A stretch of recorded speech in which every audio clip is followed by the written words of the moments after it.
یہ پھول کی اپنی خوشبو نہیں، اس پھول کو خوشبو کس نے عطا کی ہے؟ ہمارے اندر یہ آنکھ ہے، آنکھ سے ہم دیکھتے ہیں، آنکھیں ان کے پاس بھی ہیں جو نہیں دیکھ پاتے۔ اگر ہم اپنی آنکھ سے دیکھ رہے ہیں تو یہ کس کی وجہ سے دیکھ رہے ہیں؟ اللہ کی وجہ سے۔ اگر ہمارے کان سنتے ہیں تو ہمارے کانوں کو سننے کی طاقت کس نے عطا فرمائی؟ اللہ نے۔ وہی ہے تمام عبادتیں، ریاضتیں، سجدے جس کے لائق ہیں۔ اللہ تبارک و تعالیٰ نے قرآن مجید فرقان حمید میں اللہ کے بارے میں حکم ہوتا ہے الحمدللہ رب العالمین۔ وہ ایک جہاں کو پالنے والا نہیں بلکہ تمام جہانوں کو پالنے والا ہے۔ ہم صرف ایک جہان میں رہتے ہیں، ہمیں صرف ایک جہان کا نام آتا ہے۔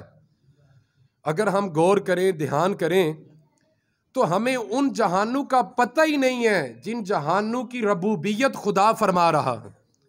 آگے ارشاد فرمایا الرحمن الرحیم۔ آگے تشریف لائے قاری صاحب، بسم اللہ، ماشاءاللہ۔ الرحمن الرحیم، بڑا مہربان، نہایت رحم کرنے والا۔ اللہ کی رحمت کو بیان کرنے کے لیے یہاں دو صیغے بیان کیے گئے ہیں۔ قاری صاحب یہاں آگے تشریف لائے۔ اللہ کی رحمت کو بیان کرنے کے لیے یہاں دو صیغے بیان کیے ہیں علماء نے، مفسرین نے اپنے اپنے انداز میں۔ رحمان اور رحیم کے اندر فرق بیان کیا ہے۔ رحمان اور رحیم کے اندر کوئی زیادہ فرق نہیں ہے، لیکن علماء نے دو صیغے بیان کیے، بے شمار فرق بیان کیے ہیں، لیکن ان میں ایک فرق یہ ہے کہ اللہ جو رحمان ہے اس کی رحمانیت کا ظہور دنیا میں ہو رہا ہے۔ اللہ رحمان ہے، دنیا میں اللہ کی رحمانیت کا ظہور ہے، اور آخرت میں اللہ کی رحیمیت کا ظہور ہوگا۔ رحمانیت کیا ہے؟ رحمانیت یہ ہے کہ اللہ کو کوئی مانے یا نہ مانے، اللہ اسے رزق عطا کر رہا ہے۔ اگر اللہ کو کوئی مانے یا نہ مانے، چاہے مسلمان ہو چاہے کافر ہو، اللہ دونوں کو ہی اولاد عطا فرما رہا ہے۔ یہ رحمانیت ہے۔ رحمانیت کیا ہے؟ مسلمان ہو یا کافر، اللہ کے سورج سے روشنی دونوں حاصل کر رہے ہیں۔ مسلمان ہو یا کافر، اللہ کے فضل سے دونوں پانی پی رہے ہیں۔ مسلمان ہو یا کافر، اللہ کی زمین کو دونوں استعمال کر رہے ہیں۔ یہ کیا ہے؟ یہ رحمانیت ہے۔ رحمانیت کا ظہور دنیا میں ہے اور رحیمیت کا ظہور آخرت میں ہوگا۔ رحمانیت یہ ہے کہ اللہ دوستوں کو بھی عطا کرتا ہے، دشمنوں کو بھی عطا کرتا ہے۔ اور رحیمیت کیا ہے؟ رحیمیت یہ ہے کہ اللہ صرف آخرت میں انہی کو رحمت عطا کرے گا جو رحمت کے حقدار ہوں گے۔ رحمانیت کیا ہے کہ دنیا کے اندر اللہ مسلمانوں کو اور کافروں کو بھی عطا کر رہا ہے۔ یہ خدا کے رحمان ہونے کی صفت ہے۔ لیکن رحیمیت کا کیا مطلب ہے؟ کہ اللہ آخرت میں صرف انہی پر رحم فرمائے گا جو رحم کے حقدار ہوں گے۔ ایک جگہ اللہ نے آخرت میں ایسی بنائی ہے جہاں پر رحمت نہیں ہوگی، اللہ کی رحمت کی ایک کرن بھی وہاں نہیں موجود ہوگی۔ اس جگہ کا نام عذاب ہے، اس جگہ کا نام دوزخ ہے۔ دنیا میں رحمانیت کا، خدا کی رحمانیت کا ظہور ہے، اور آخرت میں رحیمیت کا ظہور ہوگا۔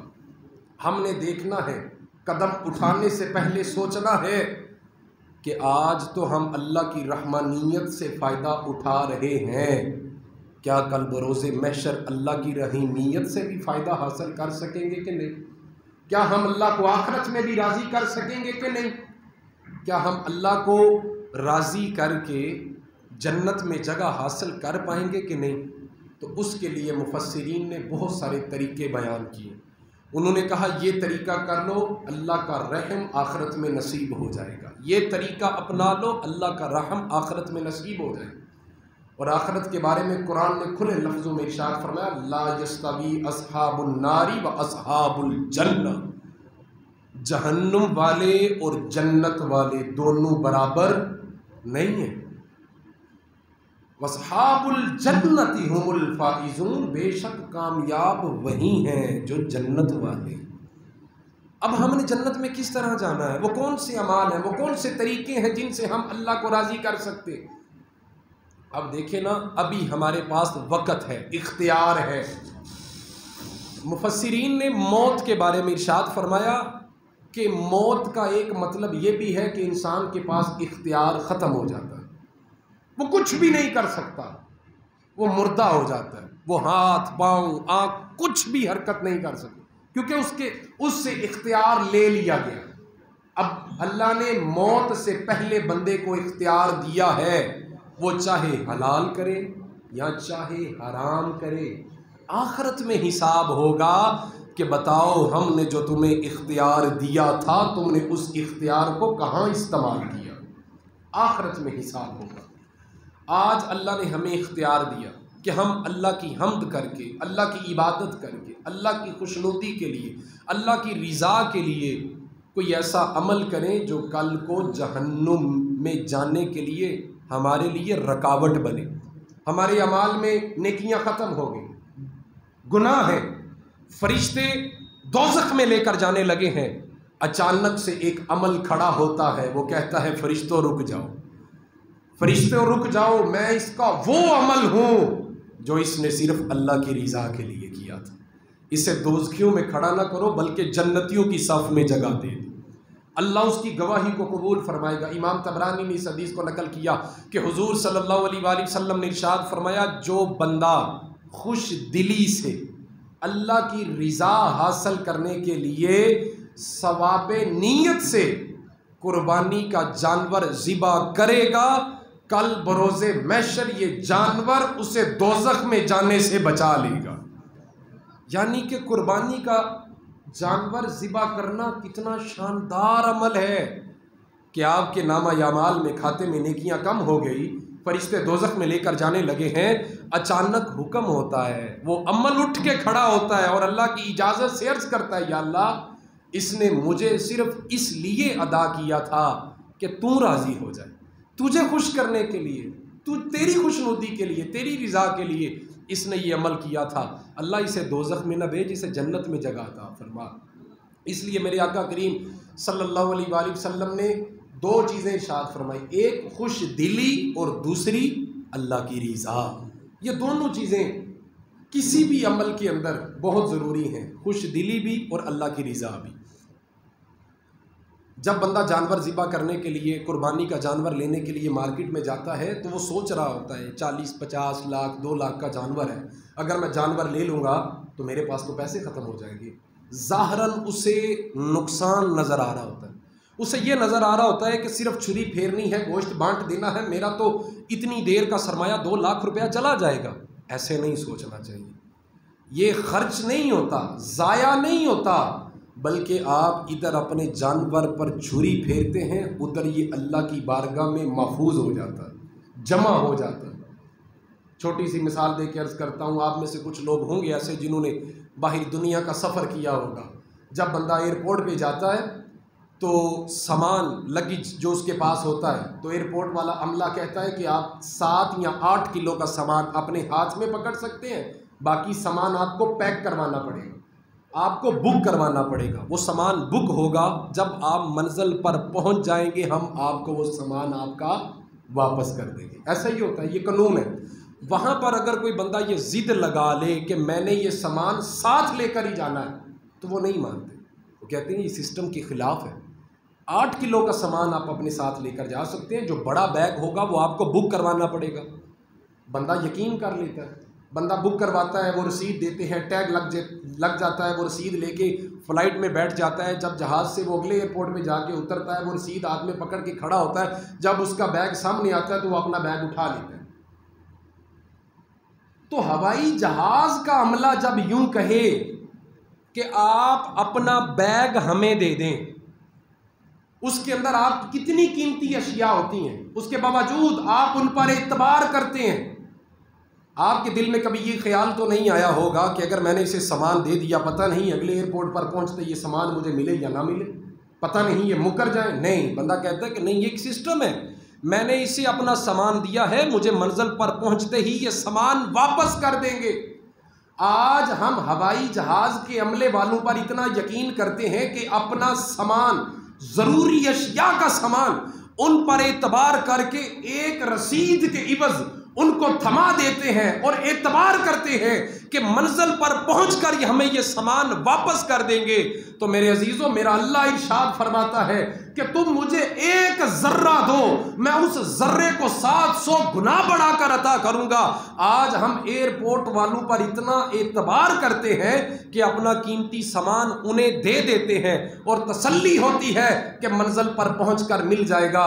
اگر یہی اعتبار ہم اللہ پر کر لیں، اگر یہی اعتبار ہم اللہ پر کر لیں، اللہ ارشاد فرماتا ہے کہ جب تم قربانی کا جانور ذبح کرتے ہو تو یہ جانور ضائع نہیں جاتا بلکہ میری بارگاہ میں محفوظ ہو جاتا ہے، اور کل بروز محشر میں اس جانور کو زندہ کروں گا اس کے کھروں اور سینگوں کے ساتھ۔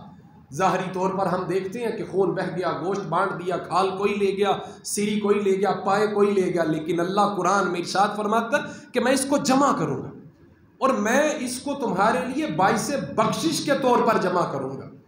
قربانی کی اتنی فضیلت ہے، اتنی برکت ہے اور اتنا شاندار عمل ہے کہ حضور نے ارشاد فرمایا جب دو بندے آپس میں جانور لینے کے لیے لین دین کر رہے ہوتے ہیں، تاؤ بھاؤ کر رہے ہوتے ہیں، ایک بندہ کہتا ہے میرے جانور میں یہ کوالٹی ہے، یہ کوالٹی ہے، یہ کوالٹی ہے، دوسرا کہتا ہے نہیں میں نے تو اتنے پیسے دینے ہیں، مجھے کو تو اتنے میں سمجھ آتا ہے، میں نہیں لوں گا، مجھے یہ سمجھ میں نہیں آ رہا۔ تو حضور فرماتے ہیں جب دو بندے اللہ کی رضا کے لیے، وہ بھی صرف اس لیے بحث کر رہا ہے کہ اس نے بیچنا ہے، حلال جانور ہے، اور خریدنے والا صرف اسی لیے بحث کر رہا ہے کہ اس نے شریعت کے اوپر عمل کرنا ہے۔ حضور فرماتے ہیں جب وہ آپس میں لین دین اور تاؤ بھاؤ کی بحث کر رہے ہوتے ہیں، اللہ کے فرشتے اللہ کی تسبیح بیان کرنے کا ثواب لکھ رہے ہوتے ہیں، تسبیح کرنے کا ثواب انہیں مل رہا ہوتا ہے۔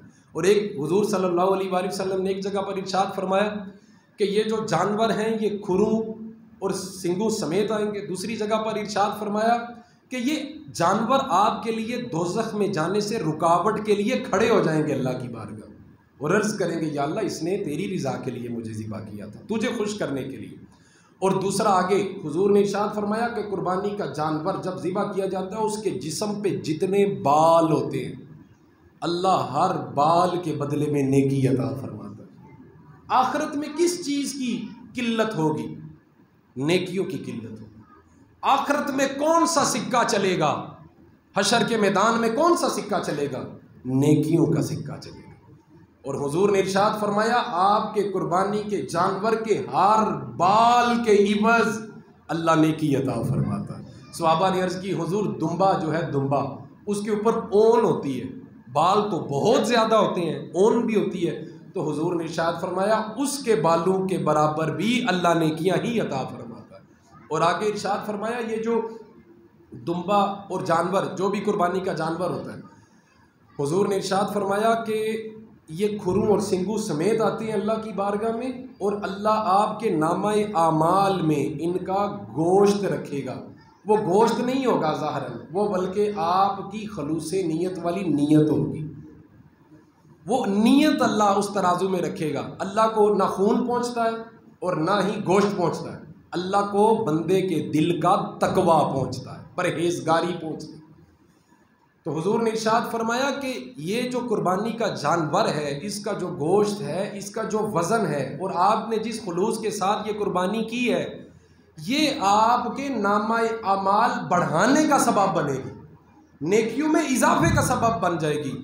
اور ایک اور حدیث میں آتا ہے کہ حضور نے ارشاد فرمایا کہ یہ جو قربانی کا جانور ہے یہ پل صراط سے گزرنے کے لیے بندے کے لیے اللہ سواری کے طور پر اسے عطا فرما دے گا۔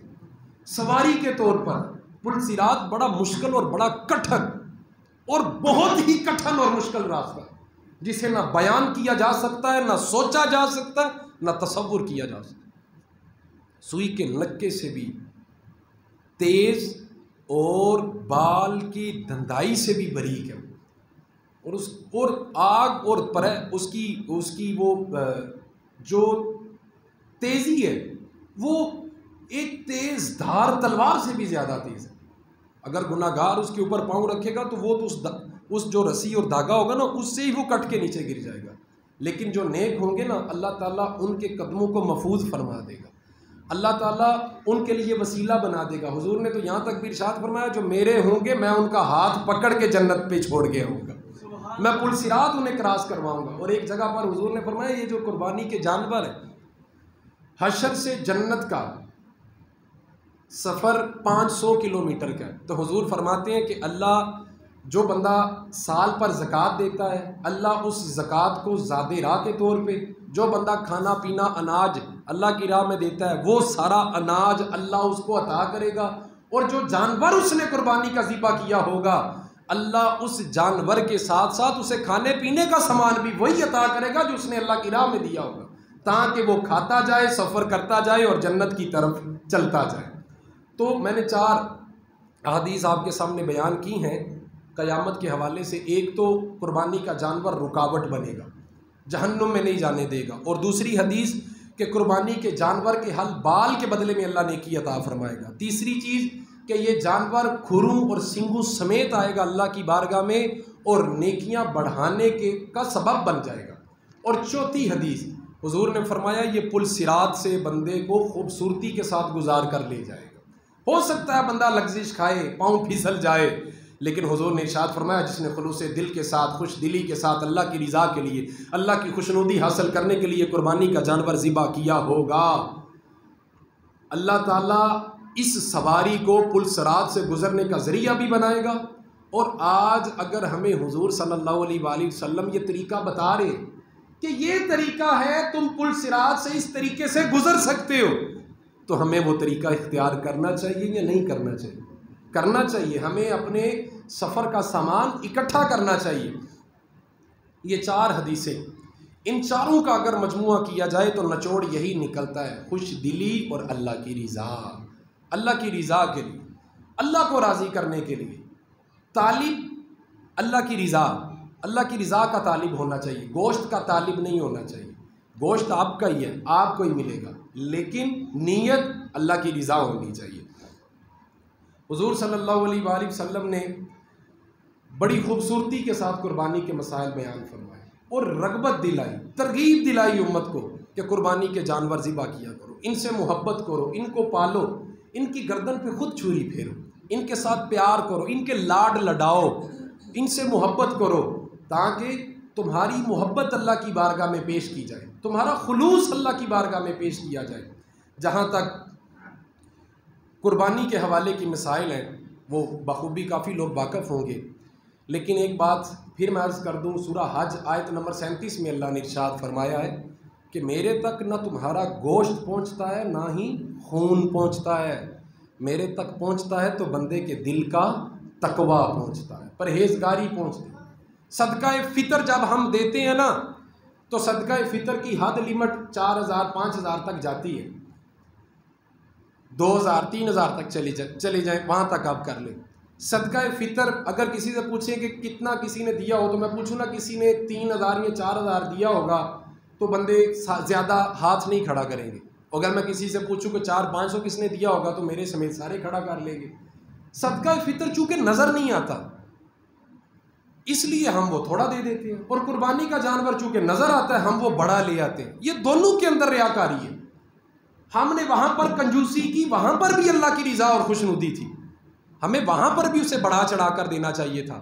جانور کے اندر یہ ریاکاری کہ اس کا بڑا ہے میرا اس سے بڑا ہونا چاہیے، نہیں، یہ چیزیں اللہ کی بارگاہ میں نہیں پہنچتی۔ اللہ کی بارگاہ میں آپ کا خلوص پہنچتا ہے، ریا نہیں پہنچتی، اللہ کی بارگاہ میں دکھاوا نہیں پہنچتا۔ اور اگر ہم نے اللہ سے اجر لینا ہے تو پھر اللہ کی رضا کے لیے عمل کرنا ہوگا۔ جہاں تک قربانی کے مسائل ہیں ان میں سے میں 1-2 آپ کی بارگاہ میں عرض کرتا ہوں۔ اتنا تو آپ سب نے سنا ہوگا کہ عیب والا جانور نہیں ہونا چاہیے، کوئی بھی جانور جس میں کوئی بھی عیب پایا جاتا ہو، جب آپ کہیں کہ وہ جانور ٹھیک ہے اور ساتھ ہی کہ نہیں اس میں نا ایک تھوڑا سا مسئلہ ہے، تو یہ جو مسئلہ ہے کوشش کرنی چاہیے کہ اس مسئلے سے بچنا چاہیے۔ اور آگے اگر کسی جانور کا سینگ ٹوٹا ہوا ہے جڑ سے تو ایسے جانور کی قربانی نہیں لگے گی، اور اگر اس کا سینگ آدھا ٹوٹا ہوا ہے تو اس کی بہرحال قربانی ہو سکتی ہے، لیکن خلاف سنت ہوگی۔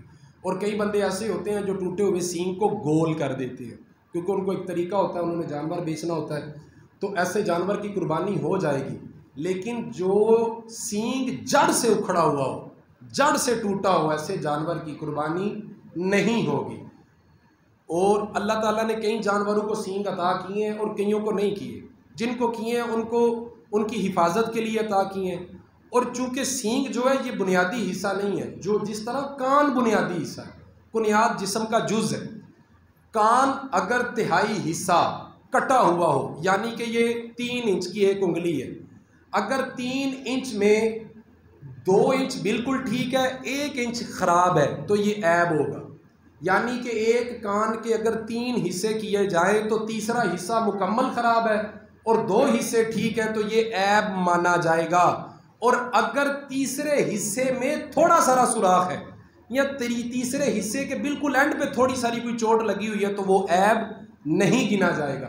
ہر چیز کے اگر 3 حصے کیے جائیں تو تیسرا حصہ اگر مکمل خراب ہو تو وہ عیب ہے، اور اگر تیسرا بالکل معمولی سا، کئی بندے ہوتے ہیں جنہوں نے ٹیگ نمبر لگایا ہوتا ہے جانوروں کے کانوں کے اندر، سوراخ کیے ہوتے ہیں، ان کو نشانی کے طور پہ کوئی بالی کوئی سنگلی وغیرہ ڈالی ہوتی ہے، تو یہ عیب شمار نہیں کیا جائے گا۔ لیکن اگر اس کا کان ہی آدھا کٹا ہوا ہے، تہائی حصہ کٹا ہوا ہے، تو وہ عیب شمار کیا جائے گا۔ ایسا جانور بھی قربانی کے لیے جائز نہیں ہوگا۔ گائے بھینس ان کے 4 تھن ہوتے ہیں، اگر 2 تھن ٹھیک ہوں 2 خراب ہوں تو ایسے جانور کی قربانی نہیں لگے گی، اور ہاں اگر 3 تھن ٹھیک ہوں 1 خراب ہو تو قربانی کا جانور لگ سکتا ہے، وہ جائز ہے۔ ویسے تو کوشش کرنی چاہیے کہ کوئی بھی جانور کسی کے اندر بھی عیب نہ ہو، لیکن پھر بھی میں وہ مسائل عرض کر رہا ہوں کہ جن کے اندر کوئی تھوڑی سی لغزش ہے یا جو بھی آپ کے کارآمد چیزیں آ سکتی ہیں۔ جو 4 تھنوں والا جانور ہے اس کے 3 تھن ٹھیک ہونے چاہیے، 1 خراب ہو تو ٹھیک ہے۔ درود شریف پڑھیے، الصلاۃ والسلام علیک یا سیدی یا رسول وعلی آلہ وصحبہ۔ اور بکری کے 2 تھن ہوتے ہیں، اگر ان 2 تھنوں میں 1 تھن خراب ہے تو وہ بکری قربانی کے لیے جائز نہیں ہوگی، وہ عیب دار شمار کی جائے گی۔ بکری کے دونوں تھن ٹھیک ہونے چاہیے۔ یہ ضروری مسائل ہیں، ان کو سمجھیں اور تھوڑا سارا ان کو یاد بھی کرنے کی کوشش کریں۔ جس جانور کے 4 تھن ہیں اس کے 3 ٹھیک ہوں، اگر 3 ٹھیک ہیں 1 خراب ہے تو قربانی کے لیے جائز ہے، اگر 2 خراب ہے 2 ٹھیک ہے تو وہ عیب دار شمار کیا جائے گا۔ اگر بکری کے 2 تھن ہیں ان میں سے 1 خراب ہے 1 ٹھیک ہے تو وہ بھی عیب دار شمار کیا جائے گا۔ بکری کے دونوں تھن ٹھیک ہونے چاہیے۔ اور ایک جانور ایسا ہے جو لنگڑا کے چلتا ہے، اور لنگڑاتا بھی ایسے ہے کہ اگر وہ لنگڑے پن کے اندر پاؤں زمین پر لگا کر چلتا ہے اور اسے چلائیں تو وہ خود چل سکتا ہے، اور وہ پاؤں زمین پر لگاتا ہے، خود چلنے کی کوشش بھی کر رہا ہے اور چل بھی سکتا ہے، تو اتنا لنگڑا پن عیب میں شمار نہیں ہوگا۔ اگر وہ اتنا لنگڑا ہے کہ وہ پاؤں ہی زمین پر نہیں لگا رہا تو وہ عیب شمار کیا جائے گا، ایسے جانور کی بھی قربانی نہیں ہوگی۔ جس جانور کا جسم خارش زدہ ہے، خارش زدہ ہے کہ اس کے جسم پہ دانے نکلے ہوئے ہیں اور وہ اسے خارش ہوتی ہے بار بار، ایسا جانور بھی عیب دار شمار کیا جائے گا۔ اگر جانور کوئی بھی کانا ہو، اس کی 1 آنکھ خراب ہے اور 1 ٹھیک ہے، بہت سارے بندے ایسے ہیں وہ نقلی آنکھ بھی ڈال دیتے ہیں، بندوں کو پتہ نہیں چلتا، تو جو کاریگر ہیں ان کو بڑے طریقے آتے ہیں، تو جب بھی آپ اپنے طریقے سے انگلیوں کو نزدیک لے جا کے ان کی آنکھیں چیک کریں، جانور کی دونوں آنکھیں ٹھیک ہونی چاہیے، باقی جانور سارا ٹھیک ہو لیکن 1 آنکھ خراب ہوگی تو وہ جانور عیب دار شمار کیا جائے گا، اس کی بھی قربانی نہیں لے گی۔ جب آپ جانور لیں گے تو پھر آپ طے کریں گے کہ یہ میں نے کس کے نام کا دینا ہے۔ اگر تو مرحوم کے نام کا دینا ہے تو پھر آپ کو ساتھ اپنے نام کا بھی جانور لینا پڑے گا، اگر ان کے نام کا 1 حصہ ہے تو آپ کو اپنا حصہ بھی دینا پڑے گا۔ پہلی قربانی آپ کی اپنی لازم ہے۔ اگر کوئی بندہ چاہتا ہے کہ میں حضور نبی رحمت سید عالم صلی اللہ علیہ وآلہ وسلم آپ کے نام پر 1 قربانی کروں اور 1 حضور کی سنت کے مطابق امت کے نام پر قربانی کروں، تو اسے پہلے اپنے نام کی قربانی کرنی ہوگی، لینی ہوگی۔ اور آگے دوسری بات، اگر 2 بھائی جانور خرید کر لاتے ہیں، بڑا جانور جس کے اندر 7 حصے ہوتے ہیں، تو عموماً اصول تو یہی ہے کہ وہ دونوں کا جانور ہے، لیکن اس کے اندر بھی وہ نیتاً حصے طے کر لیں کہ 4 تیرے 3 میرے، 3 میرے 4 تیرے، وہ طے کر لیں۔ بے شک گوشت ایک ہی گھر میں آنا ہے، ایک ہی گھر سے بانٹنا ہے، ایک ہی گھر میں پڑا رہنا ہے، لیکن نیت کا خالص ہونا ضروری ہے۔ وہ طے کر لیں کہ کتنے حصے میرے ہیں اور کتنے حصے تمہارے ہیں، نیت کا طے کرنا بھی بڑا ضروری ہے۔ قربانی کے لیے جو شرائط ہیں، مسلمان ہونا، عاقل ہونا، بالغ ہونا، مقیم ہونا، یعنی مسافر نہ ہو۔ مسافر کا مراد یہ نہیں ہے اگر آپ لاہور میں کام کرتے ہیں تو گجرات میں آئیں گے تو آپ مسافر ہیں، نہیں، آپ یہیں کے مقیم ہیں۔ مسافر وہ ہوگا جو دوسرے کسی ملک سے آیا ہے اور وہ کسی ایسی جگہ پر آیا جہاں وہ نہیں رہتا تھا، اس کو مسافر شمار کیا جائے گا۔ اور آپ ایسا بندہ، اس پر بھی قربانی نہیں ہے جو وہاں پر گیا ہوا ہے جہاں اس کا گھر نہیں ہے، نہ پہلے سے مقیم تھا، ایسے بندے کو مسافر شمار کیا جائے گا، اس پر قربانی نہیں ہوگی۔ لیکن ہاں، اگر اس پر قربانی واجب ہے، وہ صاحب نصاب، مالک نصاب ہے، تو اس کو اتنے پیسے صدقہ کرنے ہوں گے۔ اور پانچویں جو شرط ہے قربانی کی وہ یہ ہے مالک نصاب ہونا۔ قربانی کے جانور مخصوص ہیں، گائے، بھینس، بھینسا، بیل، اونٹ، اونٹنی، بکرا، بکری، دمبا اور دمبی۔ ہرن حلال ہے، بڑا قیمتی جانور ہے، اس کی قربانی نہیں دے سکتے کیونکہ وہ قربانی کے نصاب میں شامل نہیں ہے۔ بہت سارے بندے مذاق بھی کرتے ہیں، ہم مرغی کی قربانی کرنا چاہتے ہیں، ہم اس کی کرنا چاہتے ہیں، اس کی، تو بھائی یہ قربانی کے نصاب میں جانور نہیں آتے۔ قربانی کے نصاب میں جو جانور آتے ہیں وہ بھینس، بھینسا، بیل، گائے، دمبا، دمبی، بکرا، بکری، اونٹ، اونٹنی، یہ جانور ہیں۔ اور اونٹ کی عمر کم سے کم 5 سال، اور جو بھینس، گائے، بھینسا، بیل ہیں ان کی عمر کم سے کم 2 سال، بکرا، بکری 1 سال، اور دمبا، دمبی وہ بھی 1 سال کے، لیکن اگر دور سے دیکھنے میں وہ 1 سال کے لگیں ہوں، وہ 6 مہینے کے، عمر ان کی 6 مہینے ہے، دور سے آپ دیکھتے ہیں تو وہ سال کا لگتا ہے، تو ایسا دمبا قربانی کے لیے جائز ہے۔ اونٹ 5 سال، گائے، بھینس جو 7 حصے والے جانور ہیں ان میں سے جو یہ بھینس، گائے، بیل، بھینسا، ان کی عمر ہونی چاہیے کم سے کم 2 سال، اور جو بکرا ہے وہ 1 سال، اور دمبے کے اندر یہ لچک ہے، اگر وہ دور سے دیکھنے میں سال کا لگتا ہے، عمر اس کی 6 ماہ ہے، تو ایسا جانور بھی آپ قربانی کے لیے دے سکتے ہیں۔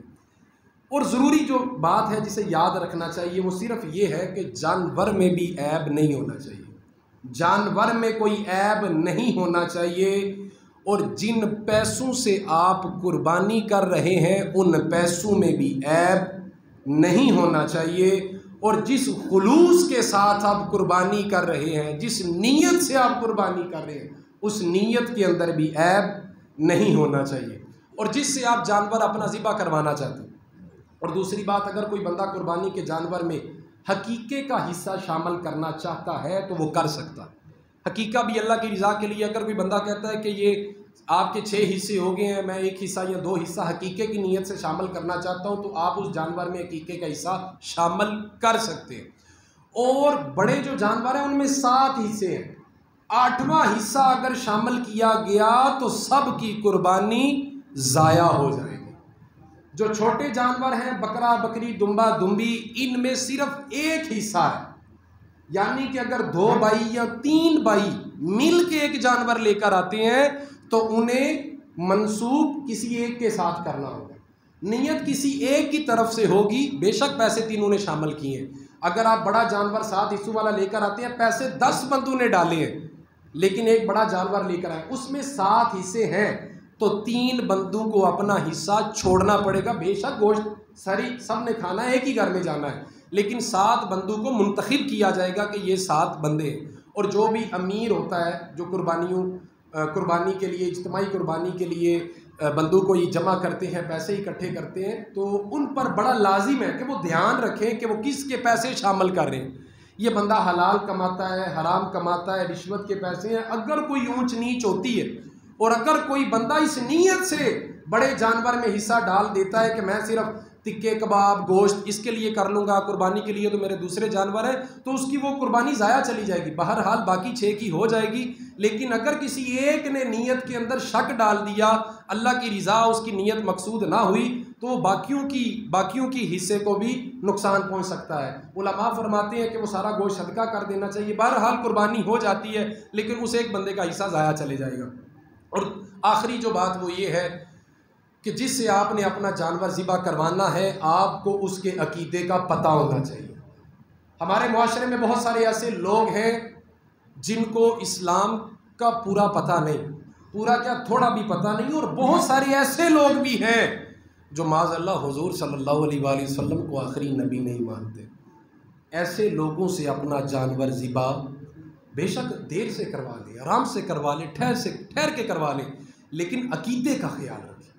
عقیدے والا بندہ ہونا چاہیے، اور جب کوئی بندہ آئے تو آپ کو پتہ ہونا چاہیے کہ یہ غسل کر کے آیا ہے، یہ پاک ہے، سنت کے مطابق اس کی زندگی گزرتی ہے، میرا جانور اس کی گردن پہ یہ چھری پھیرے گا۔ پہلی تو سنت اور مبارک عمل یہی ہے کہ آپ اپنے جانور پر خود چھری پھیریں۔ حضور صلی اللہ علیہ وآلہ وسلم نے بھی خود اپنے اونٹوں کو ذبح فرمایا تھا، آپ خود چھری پھیریں۔ اگر آپ نہیں پھیر رہے تو آپ پاس کھڑے ہوں اور بسم اللہ اللہ اکبر کی تکبیر بار بار بلند کریں، تاکہ جانور ذبح کرتے ہوئے اگر وہ گھبراتا ہے، جانور مارتا ہے، وہاں پر اگر ایسا ماحول بن جاتا ہے کہ جو قصاب ہے جسے ہم قصائی کہتے ہیں، وہ گھبرا کے پریشان ہو کے وہ جلدی سے چھری پھیر دیتا ہے، تکبیر اسے یاد نہیں رہتی، تو کوشش کرنی چاہیے کہ ساتھ والے بندے اسے دہراتے رہیں، یاد کراتے رہیں۔ اور آخری بات یہ ہے کہ عید کے لیے جب آپ آئیں تو تکبیر تشریق پڑھتے ہوئے آئیں، اللہ اکبر لا الہ الا اللہ واللہ اکبر وللہ الحمد۔ 9 ذی الحج کی فجر سے لے کے 13 ذی الحج کی عصر تک یہ تکبیرات، عورت ہو یا مرد، فرض نماز کے بعد چاہے وہ جماعت کے ساتھ پڑھے یا علیحدہ، ہر مرد اور عورت پر واجب ہے کہ وہ اتنی آواز میں تکبیر تشریق ادا کریں کہ ان کے اپنے کان سنیں۔ جب آپ عید کی نماز کے لیے مسجد میں جائیں تو تکبیرات کہتے ہوئے مسجد میں جائیں، اور جب واپس آئیں تو کسی دوسرے راستے سے گھر آئیں، تاکہ زمین کا حصہ جس حصے سے آپ تکبیرات کہتے ہوئے گزریں گے وہ زمین کے حصے آپ کے ایمان کی گواہی دیں گے۔ تو عید کی نماز کا ٹائم کیا ہونا چاہیے؟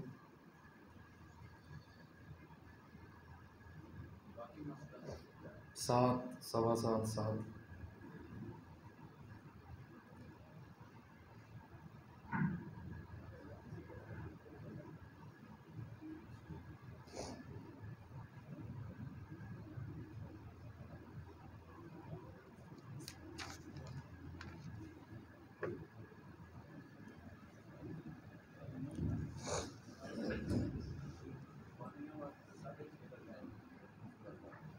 ساڑھے 6، 7 ٹھیک،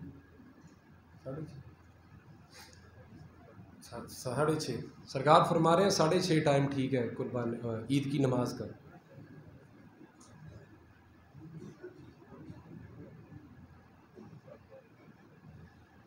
28 تاریخ 10 ذی الحج جامع مسجد نظامی میں 6:30 بجے عید الاضحیٰ کی جماعت کھڑی ہو جائے گی۔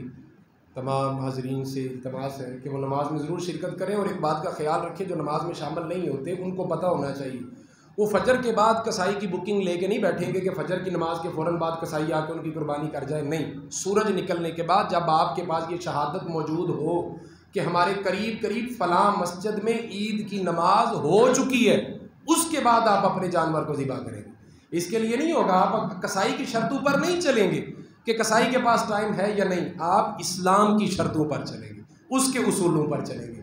ہر طرح سے ہر طرف سے خیال رکھیں، کھال جو ہے جانور کی کوشش کریں کہ وہ بھی اس جگہ پر دیں جو آپ کے جانے کے بعد بھی آپ کے لیے صدقہ جاریہ بنا رہے۔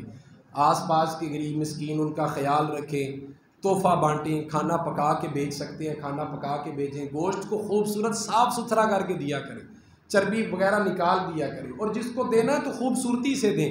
یہ 2 4 بوٹیاں رسماً بانٹنا یہ ضروری نہیں ہے، کسی کے لیے اتنا تو کیا کریں کہ وہ ایک وقت کی ہانڈی پکا کے 4 جی کھا سکے۔ قربانی اگر کریں تو اس کے اندر خلوص شامل کریں، اپنی محبت شامل کریں، اور یہ نیت رکھیں کہ میں نے صرف اللہ کی رضا کے لیے کیا ہے، اور میں نے اگر کسی کو کوئی چیز دینی ہے تو رسم سمجھ کے نہیں دینی، بلکہ اللہ کو راضی کرنے کے لیے اور اس سے دعا دینے کے لیے اسے دینی ہے۔ تو ان چیزوں کا خیال رکھیں، اور جو بھی رسی وغیرہ جانجر ہار وغیرہ جانوروں کو ڈالے جاتے ہیں وہ بھی صدقہ کرنے چاہیے، کھال بھی صدقہ کرنی چاہیے۔ کسائی کے عقیدے کا خیال رکھیں، جانور عیب والا نہیں ہونا چاہیے، اور ہر صاحب مالک نصاب پر جس کے پاس بھی 52.5 تولے تک چاندی ہے اس پر قربانی واجب ہے، چاہے وہ عید والے دن ہی امیر کیوں نہ ہو۔ اگر عید کی نماز کے بعد اس کے پاس اتنے پیسے آ گئے ہیں کہ وہ قربانی کر سکتا ہے تو اسے قربانی کرنی چاہیے۔ 12 ذی الحج عصر تک قربانی جائز ہے۔ اگر آپ عصر سے پہلے بھی جانور ذبح کر لیتے ہیں، عصر کے بعد بھی بیٹھ کے اس کا گوشت کرتے رہے تو وہ آپ کی قربانی ضائع نہیں جائے گی، شریعت کے مطابق قبول ہو جائے گی۔ اللہ سے دعا ہے اللہ تعالی ہمیں سمجھ کی توفیق عطا فرمائے، ہمیشہ مدحت خیر الانام میں گزرے، دعا ہے یہ عمر درود و سلام میں گزرے، نویت سنت الاعتکاف کی نیت فرما کے سنتیں ادا فرما دے۔